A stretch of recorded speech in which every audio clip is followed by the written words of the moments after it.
Good afternoon and welcome to Agri-Food Conversations, brought to you by iSelect Fund, the Van Trump Report, the Yield Lab Institute, and Family Farms Group. My name is Tom Bunn. I'm an associate on the iSelect Fund Ventures team, and I'm excited to welcome you all to our discussion today. Agri-Food Conversations is about driving innovation in ag. Each month, we highlight a specific theme, and this month's is nutrient efficiency. And on today's call, we are joined by Hunter Swisher, the CEO of Phospholutions. Phospholutions develops custom solutions to capture and recycle phosphorus from a wide variety of applications, including agriculture and aquatic management. Their solutions naturally reduce phosphorus loads entering our water systems, ultimately decreasing eutrophication that damages our nation's most important waterways. Each of you knows companies are more likely to succeed with the right network of customers, talent, investors, and advisors. You've been invited to this call because you are some of the smartest, most talented people in Phospholutions market. You are potential customers for their products and services. You've built a company in the field of nutrient efficiency, or you're a sophisticated business person or ag professional who understands the market and the challenges and opportunities that they inevitably will face. Before we get started, we have a quick poll question to get a better idea of who we have on the call today. Please take a few seconds to answer. A few process comments while the poll is running. We are not soliciting investment. This presentation is to provide information to help Phospholutions find customers, mentors, and other strategic relationships that can help them grow and enhance their business. Secondly, you are all on mute. However, you can use the chat window to ask a question at any time, and we will have a dedicated Q&A session after Hunter goes through his presentation. Finally, this presentation is being recorded and will be available for replay. So without further delay, I'm pleased to introduce Hunter Swisher, the CEO of Phospholutions. Take it away, Hunter. Appreciate it, Tom, and the iSelect group for inviting me here today. I'm going to start off by just talking a little bit about the global phosphorus problem and introducing Phospholutions and our core technology and how we can take this technology to address the problem from multiple angles.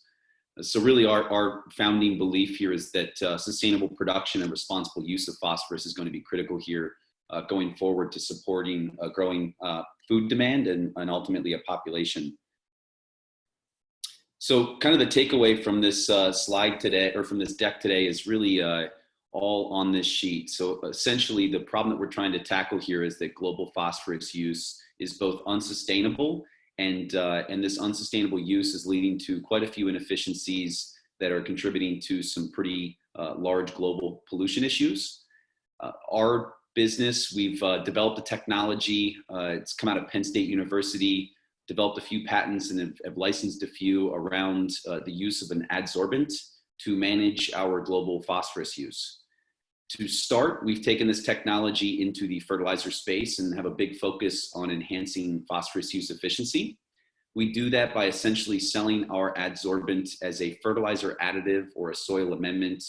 And to start, we've sold that under the brand name Rhizosorb. Rhizosorb is primarily focused today commercially on the market in some of these higher value spaces. A lot of our current customers are in the turf and ornamental market. So everything from greenhouses to golf courses. And for us, this is really a great way for us to launch a product immediately post-development of the technology into a higher value market, establishing some early revenues, and ultimately selling a product more based on the qualitative benefits as we work towards bringing this technology to the broad acre crop production market, crops like corn and soybean here as early as 2021, where we have much more field trial, market adoption curves, and some just general cost savings data to represent. And ultimately, though, really the full impact of this technology gets even broader to address this problem beyond just fertilizer efficiency. So we can utilize the exact same absorbent to go out and actually capture phosphorus from areas where it's being discharged into the environment and ultimately recycle or reuse that phosphorus back into the beginning of the ag value chain as a high efficiency fertilizer. And that's to not only clean up the pollution issues, but also to decrease our dependency on these finite reserves. And although I'm not soliciting investment here, we are currently raising our Series A and happy to talk about anybody offline about that. So the problem in a little bit more detail. So Essentially, phosphate is a finite reserve. So it's something we mine and refine, similar to, say, oil, where it's something that's been built up over millions of years. And we're depleting these reserves at pretty alarming rates. Research shows that we could be running out of this finite resource as early as 60 years based on current depletion rates.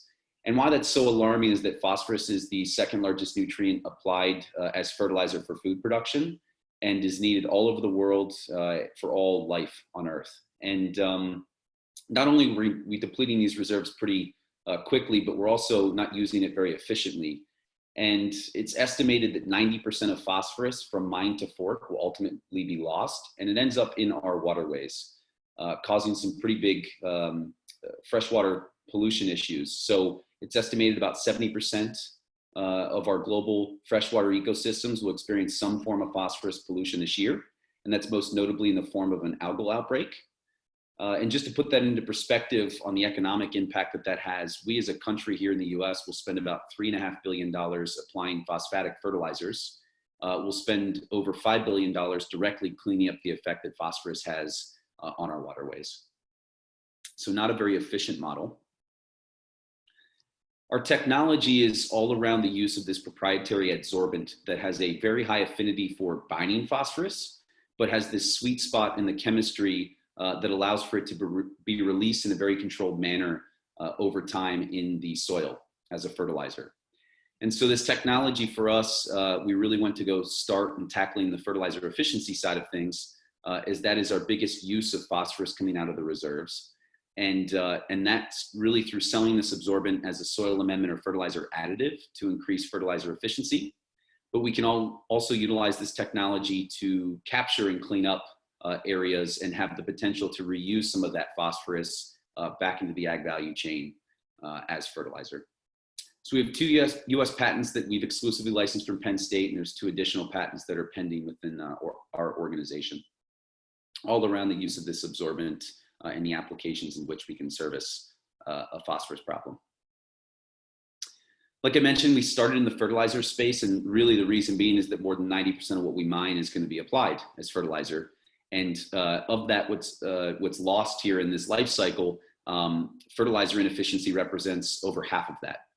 So we're targeting this fairly large global market, and we're starting kind of in order of priority of the highest value markets, working out towards broadacre agriculture. And that's really due to the fact that we can establish an early business in this space to help with financing the company, but also sell something more based on a qualitative benefit, which we'll get into here in more detail. So in terms of RiseAbsorb, really the concept here is that we're trying to increase the total percentage of what we apply per acre, actually getting that into the plant instead of some of the other competing interactions that reduce the efficiency of fertilizer. So what that really means for phosphorus is the majority of it can be tied up in the soil in a very unavailable form that's never really utilized by the plants throughout the growing season. And another portion of that phosphorus can be lost through leaching and ultimately end up into the environment. And so we're really focused on using this absorbent as a way to essentially bind and release phosphorus in the soil based on plant demands. And that happens through essentially a release mechanism that's driven by a chemical gradient rather than, say, environmental conditions. And so it leads to a much higher percentage of uptake. It allows us to apply less phosphorus per acre because we get more into the plant, and it allows us to have less end up in the environment. And the other interesting aspect is that the stability of the chemistry actually allows for us to build this product up in the soil over time and provide further long-term benefit as the material continuously binds and releases even within the soil as it's depleted. And how this compares to what's currently on the market today. So our most well-known method of controlling or slowing the release of fertilizer is taking a nutrient like phosphorus and coating it in a polymer or some sulfur-based coating. And that coating essentially breaks down in the soil based on environmental conditions, which happens independent of plant growth. So that's things like time, temperature, and moisture. And what this leads to is these spikes and deficits in release. As you get a cold, dry day, you get a deficit. As you get a hot, wet day, you get a release. And there's really no long-term benefit to that coating And it's something that, again, is releasing independent of plant needs. With Rhizosorb, rather than coating, we're essentially taking this very porous sponge. And this sponge has a very high affinity of binding phosphorus and storing it until the plant needs to access or uptake that phosphorus over time. And so the release mechanism is much more dependent on plant growth than, say, environmental conditions, which leads to a much higher efficiency. The chemistry of the absorbent is something that already naturally exists in the soil, so it's extremely safe, but also extremely stable, which produces a long-term benefit. And lastly, the material has been certified for organic use by the National Honorary Standard. And although currently we're selling to a lot of higher value applications, we are on track to start commercializing our technology in the broadacre space as early as next year. This technology is something that's been worked on for quite a few decades out of Penn State University prior to the launch of Phospholutions. When we licensed the patents back in 2016, we started putting this through some extensive testing, university and contract research organization testing, focused on trying to show the benefits not only on yield and plant uptake, but also some of the other qualitative benefits that we can provide for plant health and plant growth. And that led to launching Rhizosorb into the higher value space as we work towards field trials in crops like corn and soybean, of which in 2019, we showed some pretty compelling data on the opportunity to increase yield with far less phosphorus per acre. And that study was really focused on how much could we increase yield in something like soybean, not necessarily drive a cost savings benefit. And so in 2020, we really started to push the lower limits on what rates we could apply Rhizosorb at, coupled with reduced phosphorus rates, and still show at equivalent yields a cost savings benefit. And I'll get to that data in a second, but essentially we're on track here. We've been starting field trial programs with some large channel partners, both here in the US as well as some other countries, such as India and Morocco. And we're on track here and actively looking for commercial partners here to enter the broadacre space next year. In terms of just shedding a little bit more light into that soybean data, so this was done at a university. Essentially, we were applying phosphorus rates. The 100% phosphorus rate was what was projected that was needed to optimize yield on soil testing. And we took plots and essentially reduced phosphorus rates by as much as 75%, the total recommended rate, and coupled that with Rhizosorb applications. And so essentially what we saw was up to a 22% yield increase with up to 75% less phosphorus, which is pretty compelling data. Although these were extraordinarily high Rhizosorb rates, both the yield and the tissue uptake data showed that we are indeed getting quite a high efficiency in terms of phosphorus applied versus how much is actually taken up by the plant and not just stored in the soil. And when we look at that in terms of the unit economics, without including the cost of Rhizosorb, there's an opportunity to provide an $18 per acre cost savings when you look at the current conventional pricing of commodity sources like MAP.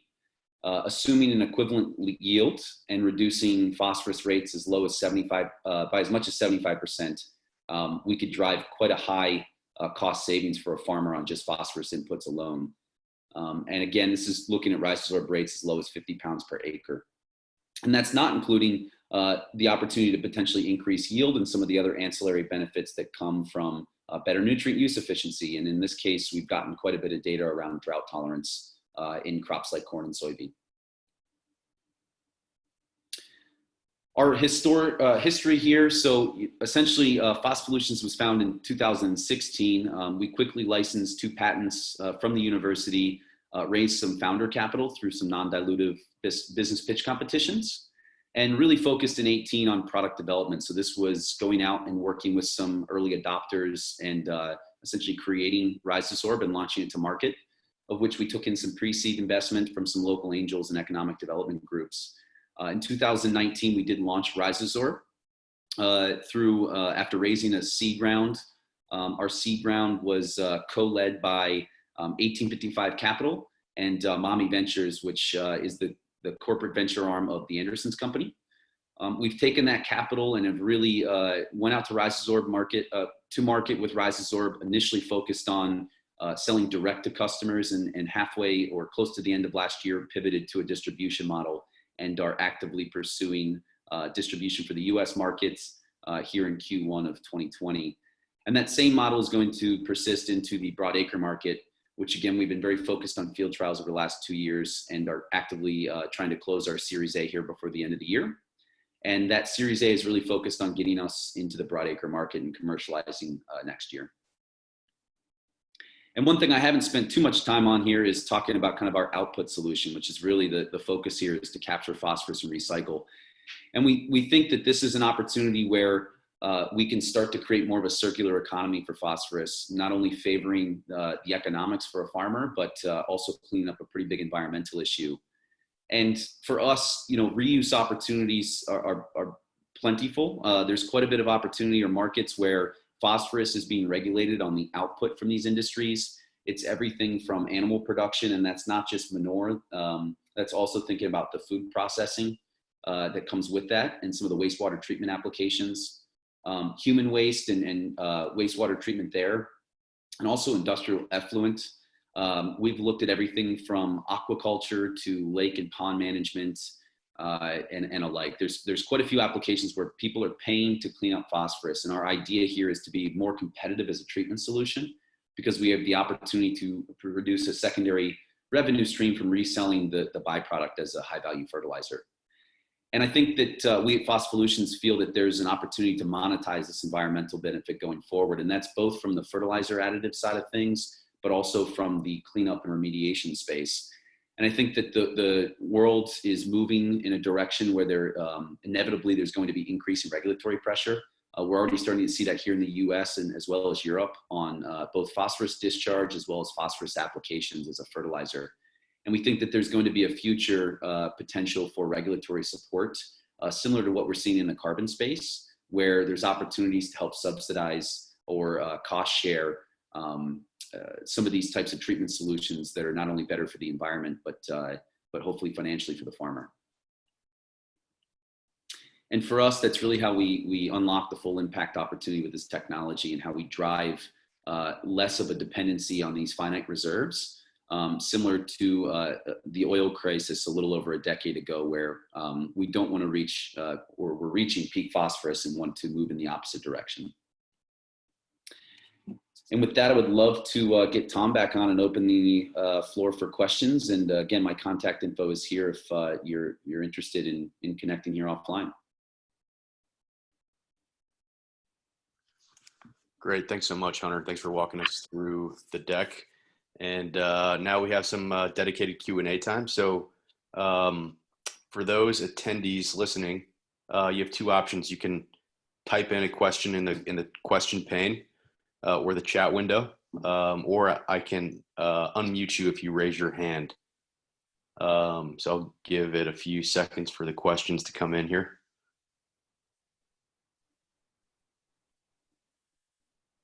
I thought Ed would have a question. Ed, you were unmuted. Hey, thanks, Tom. So Hunter, my name's Ed Rogers with Bonumose. We're in the sugar space, so we're not in any type of competing industry. I'm curious, I may not ask the question very well, but how selective is the adsorbent? Like, if phosphorus is mixed with other things, other salts, other things, how selective is the absorbent for the phosphorus, versus other things? Yeah, great question. So extremely selective. It really comes down to competing interactions. And we know that phosphate is up there on the furthest end of the spectrum in terms of what our absorbent wants to meet with. And we've done research, we've shown that it has 7,000 times greater affinity than, say, nitrogen in terms of its adsorptive qualities. So pretty selective. All right, thanks.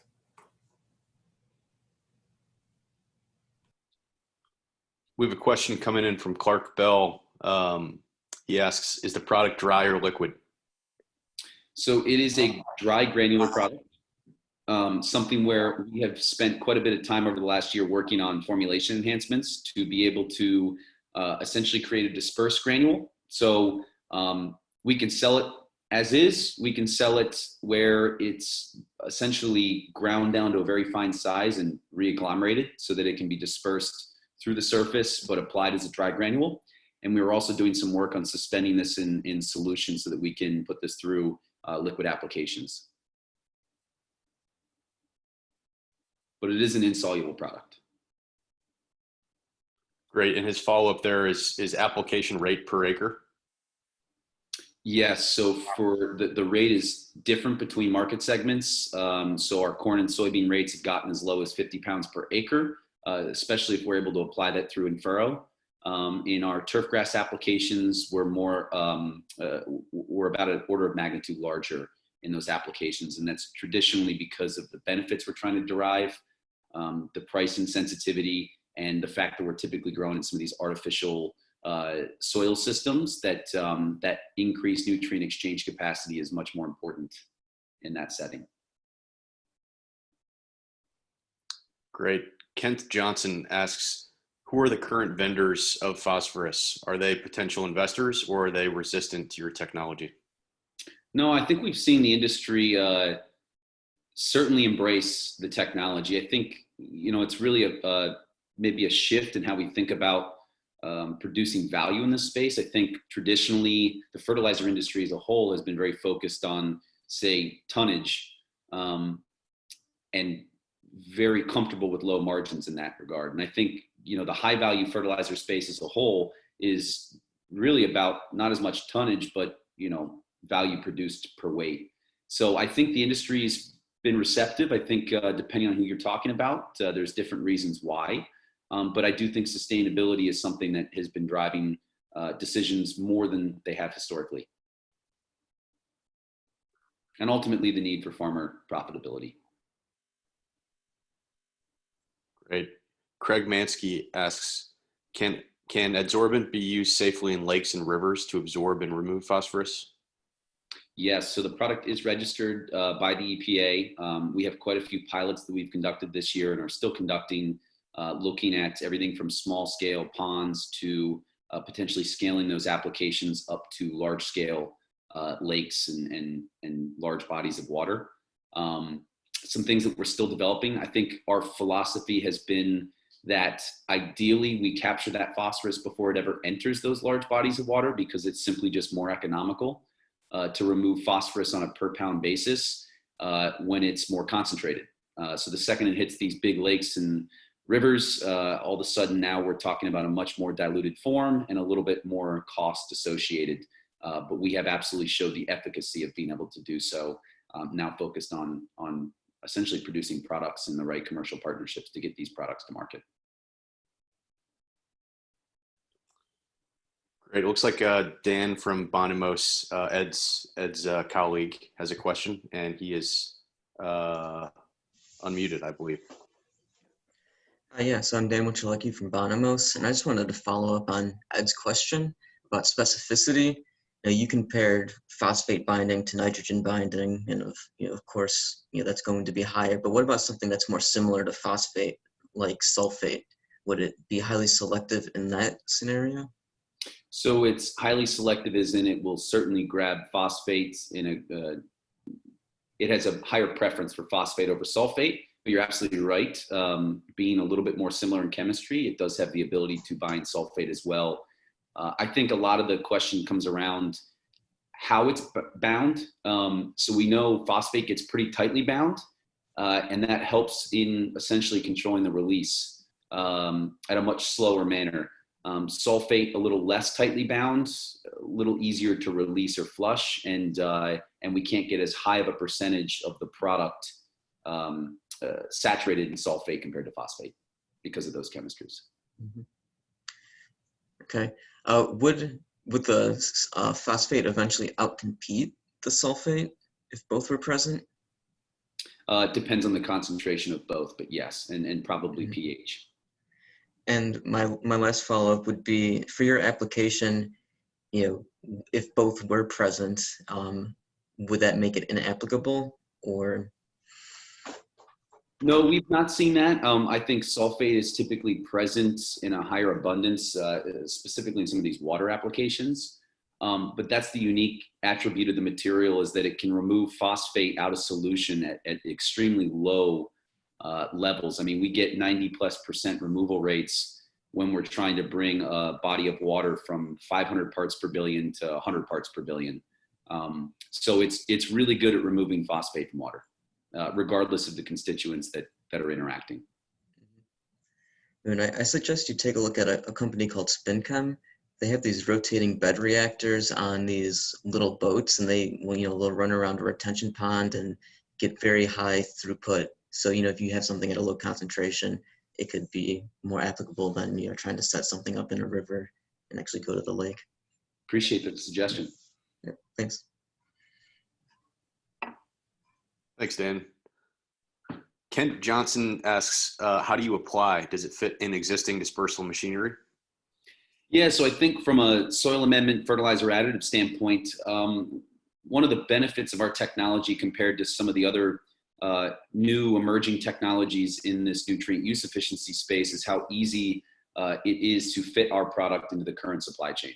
So, unlike maybe biologicals where we're still dealing with shelf life issues and trying to scale a certain microbe benefit across multiple crops and soils, we're essentially trying to alter soil chemistry in favor, which really is going to stay true across all soil types to some degree. And we're essentially just blending a mined and refined material with another mined and refined material. One just happens to provide phosphorus, and we can use less of it when Rhizosorb's included. So it is applied for the same equipment at the same time. There's just less phosphorus in that hopper when we're going out to apply.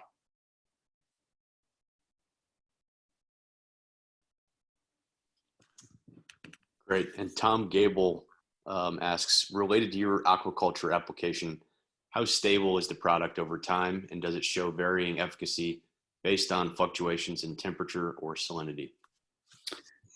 So temperature, no. Salinity, minutely. So we have done some work with the University of Maine and their aquaculture department. Essentially, we just plug our solution into the back end of the wastewater treatment facilities in aquaculture production. And the whole focus is just pushing that water through. And when we know that we're getting, pretty high salt content compared to phosphorus levels, there is a small drop in adsorption capacity, but not anywhere to the degree that we can't overcome the unit economics to make it make sense.